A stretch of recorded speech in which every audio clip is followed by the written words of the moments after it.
নমস্কাৰ আজি 6th of July 2025 Sunday মই প্ৰতি সপ্তাহৰ নিচিনা আজি দেওবাৰ দিনা গোটেই সপ্তাহটো ৰাশিফল লৈ আহিছোঁ আজিৰ পৰা অহা শনিবাৰলৈ এটি সপ্তাহৰ ৰাশিফল পাব আৰু মনত ৰাখিব যিসকলে নিজৰ দুই এখন চিঠিপত্ৰৰ আনসাৰ পাব খুজিছে তেওঁলোকে সেই চিঠিপত্ৰবিলাক মোলৈ পঠিয়াব পাৰে আৰু নিশ্চয় আনসাৰ পাব লগত ব্যক্তিগতভাৱে যদি মোৰ লগত লগ ধৰিব খুজিছে তেতিয়া আমাৰ ঠিকনা এষ্ট্ৰলজাৰ কিৰো য়াং Ratnakuber gems and jewellery Paltan Bazaar Manipuri Basti Guwahati 7 phone নম্বৰটো হ'ল 8822911171 আমাৰ ইমেইল এড্ৰেছটো হ'ল kiroyangastrologer@kiroyang.com ধন্যবাদ মই প্ৰথমতে টেৰট কাৰ্ড মতে মেঘ ৰাশিসকলৰ ফলাফল কম দুখন কাৰ্ড লৈছোঁ সোৰ্স এণ্ড পেণ্টাকলছ এই দুখন কাৰ্ড মতে এইটো সপ্তাহত অভূতপূৰ্ব সফলতা লাভ কৰিব পাৰিব গতিকে আপুনি যথেষ্ট আনন্দিত থাকিব আৰু এই সপ্তাহটোত ভাগ্য পৰিৱৰ্তন হৈ কিছু ভাল ফল আপোনালৈ কঢ়িয়াই আনিব আৰু এই সপ্তাহত দেহাৰ ফালেদি অৱশ্যে কিছু অশুভ ফল দেখুৱাই আছে সৰু সৰু দুৰ্ঘটনাৰ যোগো আছে সাৱধান হওক প্ৰেমজনিত সমস্যা থাকিব স্বাস্থ্যজনিত সমস্যা লাগিয়ে থাকিব বিয়া বাৰুৰ ক্ষেত্ৰত বাধা আছে এই সপ্তাহটোত একেবাৰে শেষৰ ফালে মানহানিৰ যুগ প্ৰবল গতিকে সাৱধান হওক প্ৰথম কথাটো হৈছে মেঘ ৰাশিৰ জাতক জাতিকাসকলে এই বাধা বিঘিনিবোৰ নাশ হোৱাৰ বাবে এই সপ্তাহটোত জগন্নাথ দেৱৰ পূজা পাতল কৰক জগন্নাথ দেৱৰ আৰাধনা কৰক এই সপ্তাহটোত ৰথযাত্ৰা পৰিছে উল্টা ৰথ গতিকে ৰথৰ ৰছীডাল স্পৰ্শ কৰিবলৈ নাপাহৰিব নিশ্চয় ফল পাব লাকি কালাৰ হ'ব ব্লু লাকি নাম্বাৰ হ'ব 7 এতিয়া আহিছোঁ বৃষ ৰাশিলৈ টৰাছ পেণ্টাকলছ এণ্ড পেণ্টাকলছ এই দুখন কাৰ্ড মতে বিভিন্ন ধৰণৰ মূল্যৱান সা সম্পদ আপোনাৰ ঘৰলৈ আহিব পাৰে নতুবা আপুনি ক্ৰয় কৰিব পাৰে টকা পইচা হাতলৈ আহিব ইমান বেয়া নহয় কৰ্মচিন্তা উন্নত হ'ব নতুন ব্যৱসায় বাণিজ্যৰ আৰম্ভণি কৰিব পাৰিব এই সপ্তাহটোত মাজভাগৰ পৰা পাৰ্টনাৰশ্বিপ ব্যৱসায়টো উন্নতি দেখুৱাই আছে কোনো কাম হাতত ল'লে সফলতা আহিব বিদ্যাত কিছু শুভ ফল পাব গতিকে এই সপ্তাহটো মোটামুটিভাৱে ভাল হয় কেৱল এই সপ্তাহটোৰ শেষৰ ফালে ভ্ৰমণ বৰ্জনীয় পূব দিশ মানে ইষ্টৰ ছাইড আৰু ৱেষ্ট ছাইডত ভ্ৰমণ বৰ্জনীয় ভ্ৰমণ নকৰিব কাৰণ সৰু সুৰা দুৰ্ঘটনাৰ যুগ আছে পাৰিলে এই সপ্তাহটোত এটা আঢ়ৈ পেছৰ তামৰ আঙুঠি পিন্ধক মংগল গ্ৰহৰ বাবে হনুমান দেৱৰ আৰাধনা কৰক ভাল হ'ব লাকি কালাৰ ৰেড লাকি নাম্বাৰ 4 এতিয়া আহিছোঁ মিথুন ৰাশিলৈ জেমিনি কাপছ এণ্ড কাপছ এই দুখন কাৰ্ড মতে বিভিন্ন ধৰণৰ বাধা বিঘিনি দেখুৱাই আছে আৰু বাধা বিঘিনিৰ মাজেৰেও আপুনি অৱশ্যে আগবাঢ়িব পাৰিব কিন্তু আৰ্থিক দিশত কিছু অশুভ ফল অৱশ্যে প্ৰতিবাৰ স্বীকৃতি পাব গতিকে সিমান বেয়াও নহয় আনে আপোনাক সমালোচনা কৰিব পাৰে শত্ৰু বৃদ্ধি হ'ব পাৰে কিছু সাৱধান হওক মংগলবাৰ দিনটো পালন কৰক মংগলবাৰ দিনা হনুমান দেৱৰ পূজা পাতল কৰক স্বাস্থ্য পাতি মধ্যম আৰু এই সপ্তাহটোত বিদ্যাৰ্থীসকলে কিছু শুভ ফল আশা কৰিব পাৰে একেবাৰে শেষৰ ফালে শুভ ফল যথেষ্ট পাব লাকি নাম্বাৰ হ'ব 4 লাকি কালাৰ হ'ব স্কাই ব্লু এতিয়া হওক কৰ্কট ৰাশিলৈ কেঞ্চাৰ কাপছ এণ্ড কাপছ এই দুখন কাৰ্ড মতে কৰ্কট ৰাশিৰ জাতক জাতিকাসকলৰ গ্ৰীণ কালাৰটো এইটো সপ্তাহত শুভ হ'ব 3 নাম্বাৰটো শুভ হ'ব এই সপ্তাহত আপুনি যিকোনো কামতে আগবাঢ়ে বাধা পাব বিভিন্ন ধৰণৰ বাধা বিঘিনি লাগিয়ে থাকিব বিশেষকৈ বুধবাৰ দিনটো আৰু শুক্ৰবাৰ দিনটো কিছু বাধা আপুনি বেছিকৈ পাব সাৱধান হওক আৰু প্ৰেম প্ৰীতিত অশুভ ফল দেখুৱাই আছে বিয়া বাৰুৰ ক্ষেত্ৰত বেছি ভাল ফল দেখা নাই এই সপ্তাহত আপুনি দূৰ ভ্ৰমণ কৰিব পাৰে তেনে বাধা নাই এই সপ্তাহত কালী দেৱীৰ মন্দিৰ দৰ্শন কৰক দক্ষিণা কালী দেৱীৰ আৰাধনা কৰক সপ্তাহটোত বিদ্যাৰ্থীসকলে অতি শুভ ফল আশা কৰিব পাৰে এই সপ্তাহত যিকোনো ক্ষেত্ৰত যদি আপুনি আগবাঢ়ে নিজৰ লগত কেইটামান কৰি ৰাখক আৰু যাত্ৰা কৰক তেতিয়াহে শুভ ফল সপ্তাহটোৰ একেবাৰে শেষৰ ফালে তাৰমানে ফ্ৰাইডে আৰু ছেটাৰডে স্বাস্থ্যজনিত সমস্যাত ভুগিব পাৰে হেল্থৰ প্ৰব্লেম থাকিব গতিকে কিছু সাৱধান হোৱাটো আপোনাৰ বাবে উত্তম ধন্যবাদ এতিয়া আহিছোঁ এই সপ্তাহৰ চিঠিপত্ৰলৈ প্ৰথম চিঠিখন লিখিছে শ্ৰীযুক্ত খগেন তালুকদাৰ তেখেতে টিহুৰ পৰা লিখিছে কিৰো য়াং ডাঙৰীয়া নমস্কাৰ ল'ব শুনিছোঁ আহাৰ মাহত গুৰু পূৰ্ণিমা আপুনি ডেটটো ক'ব নেকি আৰু কেনেধৰণৰ নিয়ম কাৰণবোৰ পালন কৰিব লাগিব হয় এইটো সপ্তাহতে গুৰু পূৰ্ণিমা আছে অহা 10th of July 25 আহাৰ গুৰু পূৰ্ণিমাৰ দিনা আমি যদি নিজৰ গুৰুদেৱক স্মৰণ কৰোঁ পিতৃ মাতৃক সেৱা কৰোঁ আমাৰ টিচাৰক যদি সেৱা কৰোঁ তেতিয়া নিশ্চয় সকলো ধৰণৰ শুভ ফল আমি আশা কৰিব পাৰোঁ আৰু বৰ ইম্পৰ্টেণ্ট ডে। আহাৰ মাহৰ পূৰ্ণিমা তিথিত হিন্দু আৰু বৌদ্ধসকলে ধৰ্মৰ গুৰু সেৱা কৰে আৰু এই পূৰ্ণিমাৰ বিশেষ তাৎপৰ্য আছে। গুৰু পূৰ্ণিমাৰ দিনা এটি বৈদিক প্ৰথা মতে শিষ্যসকলে গুৰুক শ্ৰদ্ধা জ্ঞাপন কৰে। বৌদ্ধ ধৰ্মত বৌদ্ধিক জ্ঞান লাভৰ পিছত আহাৰ মাহৰ পূৰ্ণিমা তিথিতে গৌতম বুদ্ধই শিষ্যসকলক উপদেশ দিছিলে। হিন্দু পুৰাণ মতে ভগৱান শিৱ হ'ল আদি গুৰু আৰু গুৰু মানে ব্ৰহ্মা, বিষ্ণু আৰু মহেশ্বৰ তিনিজনকে বুজোৱা হৈছে। সপ্তৰ্ষি 7জন ঋষি হ'ল মহাদেৱৰ প্ৰথম শিষ্য। ঐত্ৰী, বশিষ্ঠ, পুল, অংগিৰা, পুলহয্য, মৰিচি আৰু কেতু। শিৱই এই তিথিত আদিগুৰুত ৰূপান্তৰিত হয় আৰু 7 ঋষিক মহাজ্ঞান প্ৰদান কৰে। গতিকে এই তিথিক গুৰু পূৰ্ণিমা বুলি কোৱা হয়। ধৰ্মীয় বিশ্বাস অনুসৰি এই পূৰ্ণিমা তিথিত পূজা অৰ্চনা কৰিলে অক্ষয় আশীৰ্বাদ প্ৰাপ্ত হয়।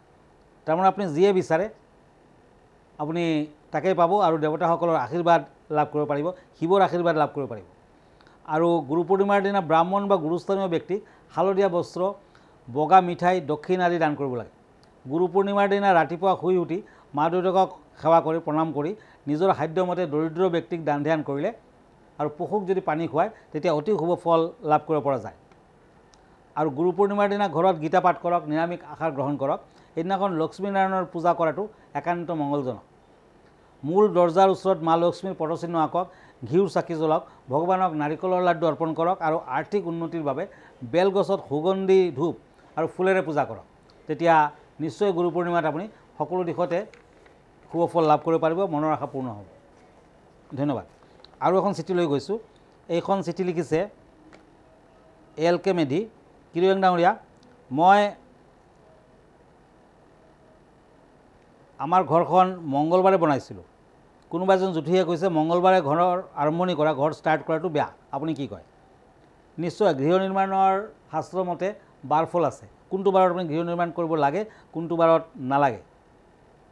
কাৰণ বেয়া বাৰত যদি ঘৰ নিৰ্মাণ কৰে তেতিয়া কিন্তু অশুভ ফল দিব। মই আগতেও বহুতবাৰ কৈছোঁ, যেনে দেওবাৰে ঘৰ নিৰ্মাণ বা আৰম্ভণি কৰিলে অগ্নিবয় থাকে। সোমবাৰ দিনা কৃষ্ণপক্ষ যদি হয় আপুনি ঘৰ নিৰ্মাণ নকৰিব, মানে আৰম্ভণি নকৰিব। আৰু সোমবাৰে শুক্লপক্ষ হ'লে আকৌ ঘৰ আৰম্ভণি কৰিব পাৰে, জয়লাভ হ'ব। মংগলবাৰ দিনা কিন্তু অতি বেয়া, অগ্নিবয় থাকে, মৃত্যুবয়ো থাকে। বুধবাৰ দিনা ধন, সা সম্পত্তি প্ৰাপ্তি বুজায়, পৰিয়ালৰ কল্যাণ বুজায়। বৃহস্পতিবাৰ দিনা ঘৰ নিৰ্মাণৰ আৰম্ভণি কৰিলে দীৰ্ঘ জীৱন, সুখী সন্তানৰ যশ প্ৰাপ্তি বুজায়। তেনেকুৱা শুক্ৰবাৰ দিনা সুখ, শান্তি, পুণ্যকৰ্ম। শনিবাৰ দিনা আটাইতকৈ বিপদজনক, দুখ দুৰ্দশা, হতাশা, দুৰ্ঘটনা আদিৰ কাৰক। দেওবাৰ দিনা আপুনি মই ক'লোৱে সেইদিনাখন ঘৰ আৰম্ভণি কৰিব নালাগে, জুইৰ পৰা প্ৰব্লেম থাকে। ধন্যবাদ। এতিয়া মই আকৌ ৰাশিফললৈ গৈছোঁ। এতিয়া দুখন টেৰট কাৰ্ড লৈছোঁ, পেজ অফ চৰ্ডছ এণ্ড কাপছ, সিংহ ৰাশি লিঅ'। এই দুখন কাৰ্ড মতে বিভিন্ন ধৰণৰ বাধা বিঘিনি আছে। শিক্ষাৰ্থীসকলৰ এই সপ্তাহটোত মধ্যম ফল দিব, সিমান ভাল ফল দেখা নাই। অৱশ্যে ছায়েন্সৰ ষ্টুডেণ্ট হ'লে কিছু ভাল, স্বাস্থ্যৰ কিছু অৱনতি, তাৰমানে হেল্থৰ ফালেদি বেয়া। বিভিন্নজনৰ পৰা স্বীকৃতি পাব, নেম ফেম আহিব, প্ৰতিভাৰ বিকাশ হ'ব আৰু এই সপ্তাহটোত লাহে লাহে উন্নতি হ'ব। বিজনেছ কৰিলেও কিছু বাধা বিঘিনিৰ মাজেৰে আপুনি উন্নতি কৰিব পাৰিব। অৱশ্যে টকা পইচা কিছু হানিৰ যোগো আছে। পাৰিলে সপ্তাহটোত এটি ৰেড কৰেল পিন্ধক, নতুবা তামৰ আঙুঠি পিন্ধক। আৰু এই সপ্তাহটোত ৰেড কালাৰটো শুভ হ'ব, ৰঙা বৰণটো বেছি ইউজ কৰক। লাকি নাম্বাৰ হ'ব 9। এতিয়া আহিছোঁ কন্যা ৰাশিলৈ, ওৱান্স এণ্ড ওৱান্স। এই দুখন কাৰ্ড মতে শত্ৰুৱে আপোনাক আমনি দিব, শত্ৰুৰ পৰা আমনি পাব। পাৰিলে এইটো সপ্তাহত বগলা দেৱীৰ মন্দিৰ দৰ্শন কৰক, নতুবা হনুমানৰ পূজা পাতল কৰক। বৰগছৰ গুৰিত মংগলবাৰ দিনা ধূপ চাকি আগবঢ়াওক, নিশ্চয় ভাল ফল পাব। কিছু বাধা আছে কিন্তু সফলতাও আছে।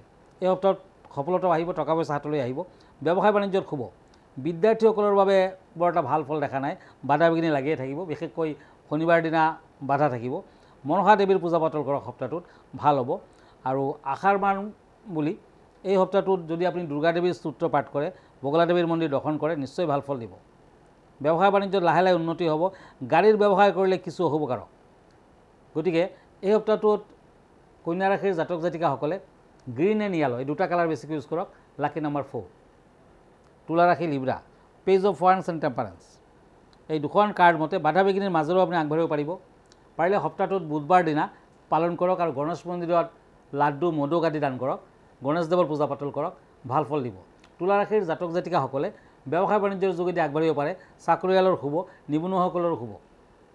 এই সপ্তাহটোত পাৰিলে 10 তাৰিখৰ দিনা যেতিয়া গুৰু পূৰ্ণিমা হ'ব তেতিয়া গুৰুজনক সেৱা কৰক, দুখীয়াক মিঠাই খাব দিয়ক, নিশ্চয় ভাল ফল পাব। সপ্তাহটোত দূৰ ভ্ৰমণ নকৰিব, বিশেষকৈ সাউথ সাইডত ভ্ৰমণ বৰ্জনীয়। সাউথ সাইডটো সেইটো দিশত জমৰ দিশ বুলি কোৱা হয়, গতিকে জমৰ দিশত আপুনি ভ্ৰমণ নকৰিব। এই সপ্তাহটোত ড্ৰাইভিং কৰোঁতে সাৱধান হওক, সৰু সুৰা দুৰ্ঘটনাৰ যুগ আছে। সপ্তাহটোৰ একেবাৰে শেষৰ ফালে বিদ্যাৰ্থীসকলে কিছু শুভ ফল লাভ কৰিব পাৰিব। লাকি নাম্বাৰ হ'ব 3, লাকি কালাৰ য়েলো এণ্ড হোৱাইট। এতিয়া আহিছোঁ বৃশ্চিক ৰাশিলৈ স্কৰপিঅ', ওৱান্স এণ্ড ওৱান্স। এই দুখন কাৰ্ড মতে অৰ্থনৈতিক অৱস্থা শক্তিশালী হ'ব, আগতকৈ ব্যৱসায় বাণিজ্যত ভাল হ'ব, উপাৰ্জন বৃদ্ধি পাব, সুযোগ আহিব। এই সপ্তাহটোত আনক টকা পইচা ধাৰত নিদিব, তেতিয়া কিন্তু অশুভ ফল দেখুৱাই আছে। আৰু বিভিন্ন ক্ষেত্ৰত কিছু শুভ ফল, স্বাস্থ্যৰ ফালেদি ভাল ফল আশা কৰিব পাৰে। শনিবাৰ দিনটো পালন কৰক, শনিবাৰ দিনা আপুনি শুভ ফল লাভ কৰিব পাৰিব। এই সপ্তাহটোত বৃশ্চিক ৰাশিৰ জাতক জাতিকাসকলে যিকোনো ধৰণৰ ড্ৰাইভিং বৰ্জন কৰাটো ভাল, কাৰণ সৰু সুৰা দুৰ্ঘটনাৰ যুগ দেখুৱাই আছে। জুইৰ পৰা সাৱধান হওক, পানীৰ পৰা সাৱধান হওক। বৃশ্চিক ৰাশিৰ জাতক জাতিকাসকলে সাংসাৰিক অশান্তি লাভ কৰিব। অৱশ্যে একেবাৰে শেষৰ ফালে সপ্তাহটোত কিছু শুভ ফল, তেনেকুৱা অশান্তি দেখা নাই। স্বাস্থ্যৰ ফালে চকু দিয়ক, যথেষ্ট অশুভকাৰক দিশ দেখুৱাই আছে। পেটৰ যন্ত্ৰণাত, পেটৰ বেমাৰত ভুগিব পাৰে, সাৱধান হওক। আৰু এই সপ্তাহটোত বিদ্যাৰ্থীসকলে লাহে লাহে আগবাঢ়িব, কিছু বাধা আছে। বৃশ্চিক ৰাশিৰ জাতক জাতিকাসকলে পাৰিলে সপ্তাহটোত শিৱৰ মন্ত্ৰ জপ কৰক, আৰু এই সপ্তাহটোত শিৱ মন্দিৰ দৰ্শন কৰক, সোমবাৰ দিনটো পালন কৰক, ভাল হ'ব। লাকি কালাৰ হোৱাইট, লাকি নাম্বাৰ 4। এতিয়া আহিছোঁ ধনু ৰাশিলৈ, চেৰিটেৰিয়াছ, এইজ অফ চ'ৰ্টছ এণ্ড চ'ৰ্টছ। এই দুখন কাৰ্ড মতে বিভিন্ন বাধা বিঘিনিৰ মাজেৰেও আপুনি আগবাঢ়িব পাৰিব। পাৰিলে দক্ষিণাকালী দেৱীৰ মন্দিৰ দৰ্শন কৰক, শনিবাৰ দিনটো আৰু মংগলবাৰ দিনটো পালন কৰক। বাধা বিঘিনি থাকিলেও লাহে লাহে আঁতৰিব। এই সপ্তাহটোত ব্যৱসায় বাণিজ্য কৰিলেও একেবাৰে শেষৰ ফালে সুযোগ পাব। প্ৰথম ভাগটো আৰ্থিক সমস্যাত থাকিব আৰু ব্যয় বেছি হ'ব, টকা পইচা আৰ্থিক কিছু অশুভ বা ব্যয় বৃদ্ধিৰ সম্ভাৱনা। আকস্মিক দুৰ্ঘটনাৰ কাৰকতা, গাড়ী চলোৱাৰ ক্ষেত্ৰত সতৰ্কতা অৱলম্বন কৰক। এই সপ্তাহটোত কিছুমান ঘটনা, এনে ঘটনা ঘটিব আপোনাৰ ভাগ্যৰ পৰিৱৰ্তন হ'ব পাৰে, শুভ ফলে লহিব। কেৰিয়াৰ লৈ কিছু চিন্তিত হ'ব, বিশেষকৈ নিবনুৱাসকলে চিন্তাত পৰিব। অৱশ্যে লাহে লাহে সফলতা আহিব। চাকৰি বাকৰিৰ ক্ষেত্ৰত ভ্ৰমণৰ যুগ। সপ্তাহটোত ধনুৰাশিৰ জাতক জাতিকাসকলে গোল্ডেন কালাৰ ইউজ কৰক, য়েলো কালাৰ ইউজ কৰক, ভাল হ'ব। লাকি নাম্বাৰ 8। এতিয়া আহিছোঁ মকৰ ৰাশিলৈ, নাইট অফ চ'ৰ্টছ এণ্ড চ'ৰ্টছ। মকৰ ৰাশিৰ জাতক জাতিকাসকলে সাৱধান হওক, কাৰণ সৰু সুৰা বেমাৰ আজাৰে দেখা দিব। কৃষ্ণ মন্দিৰত মাজে সময়ে শৰাই এভাগ আগবঢ়াওক। ভ্ৰমণৰ সময় ভ্ৰমণ কৰিব পাৰে। এই সপ্তাহটোত মানসিক দিশত কিছু অস্থিৰতা, চঞ্চলতা থাকিব। যিসকলে সৰু সৰু ল'ৰা ছোৱালীক কিতাপ পত্ৰ বিতৰণ কৰিব, তেওঁলোকে অতি শুভ ফল আশা কৰিব পাৰে। টকা পইচা হাতলৈ আহিব, কিন্তু সপ্তাহটোৰ শেষৰ ফালে বগা ৰংটো আপুনি বেছিকৈ ইউজ কৰিব পাৰে। ওম শব্দটো আপুনি সদায় ৰাতিপুৱাই উচ্চাৰণ কৰক, বেছি ভাল ফল পাব। লাকি নাম্বাৰ হ'ব 3। এতিয়া আহিছোঁ কুম্ভ ৰাশিলৈ, কিং অফ চ'ৰ্টছ এণ্ড চেৰিয়ট, একুৰিয়াছ। সপ্তাহটোত সাৱধান হওক, সন্মান প্ৰাপ্তিৰ যুগ দেখুৱাইছে। অৱশ্যে বিদ্যালাভত কিছু বাধা, ব্যৱসায় বাণিজ্যত বাধা, টকা পইচা নষ্ট হ'ব পাৰে, ঠগ প্ৰবঞ্চকৰ কবলত পৰিব পাৰে, ধন হানি হ'ব পাৰে, গতিকে সাৱধান হওক। সপ্তাহটোৰ মাজভাগত শাৰীৰিক সমস্যা, পেটৰ দুৰ্বলতা থাকিব, কাহ চৰ্দি আদিত কিছু ভুগিব পাৰে, সাৱধান হওক। আৰু এই সপ্তাহটোত বিদ্যাৰ্থীসকলে ভাল সুযোগ পাব, ভাল হ'ব। নিবনুৱাসকলৰ কৰ্মপ্ৰাপ্তিৰ যুগ, অবিবাহিতা কন্যাৰ বিয়া বাৰুৰ যোগাযোগ আহিব পাৰে, বিয়া বাৰুৰ ক্ষেত্ৰত অৱশ্যে শুভ। এই সপ্তাহটোত ব্লেক কালাৰ ইউজ কৰিব পাৰে। পাৰিলে মংগলবাৰ দিনা বান্দৰক কল খাব দিয়ক। লাকি নাম্বাৰ হ'ব 3। মীন ৰাশি, নাইট অফ ওৱান্স এণ্ড হেংমেন। এই দুখন কাৰ্ড মতে যাত্ৰা কৰিব পাৰে, কিন্তু সাৱধানেৰে কৰক। বিভিন্ন ধৰণৰ বাধা বিঘিনি আহিব, কিন্তু লাহে লাহে বৃদ্ধি হ'ব। সপ্তাহটোত দান ধ্যান কৰক, ভাল হ'ব। এই সপ্তাহটোত দুৰ্ঘটনা আদিৰ ভয় আছে, সাৱধান হওক। ড্ৰাইভিং কৰোঁতে সাৱধান হওক। পাৰিলে শনিবাৰ দিনটো পালন কৰক। এই সপ্তাহটোত বিদ্যাৰ্থীসকলে মাজে সময়ে শনি মন্দিৰত চাকি বন্তি আগবঢ়াওক। সপ্তাহটোত লাহে লাহে আগবাঢ়িব পাৰিব। ব্যৱসায় বাণিজ্য লাহে লাহে শুভ হ'ব। এই সপ্তাহটোত নিবনুৱাসকলৰ অশুভ, চাকৰিয়ালসকলৰ অশুভ। গতিকে মীন ৰাশিৰ জাতক জাতিকাসকলে য়েলো কালাৰ, চিলভাৰ কালাৰ আদি বেছিকৈ ইউজ কৰক। লাকি নাম্বাৰ হ'ব 3 and 9। ধন্যবাদ। আজি ইমানতে, আকৌ লগ পাম নেক্সট উইকত। আপুনি যদি মোৰ ফেচবুক পেজ চাৰ্চ কৰে, তেতিয়া কিৰো য়াং ৰত্ন কুবেৰ বুলি চাৰ্চ কৰিব পাৰে। মই ইনষ্টাগ্ৰামত আছোঁ, মই ইউটিউবতো আছোঁ। আমাৰ ঠিকনা এষ্ট্ৰলজাৰ কিৰো য়াং, Ratnakuber gems and jewellery, Manipuri Basti, Guwahati 7। Phone নম্বৰটো হ'ল 9085949309 আৰু এটা নম্বৰ হ'ল 8822911171। আমাৰ ইমেইল এড্ৰেছটো হ'ল kiroyangastrologer@kiroyang.com। ধন্যবাদ, নমস্কাৰ।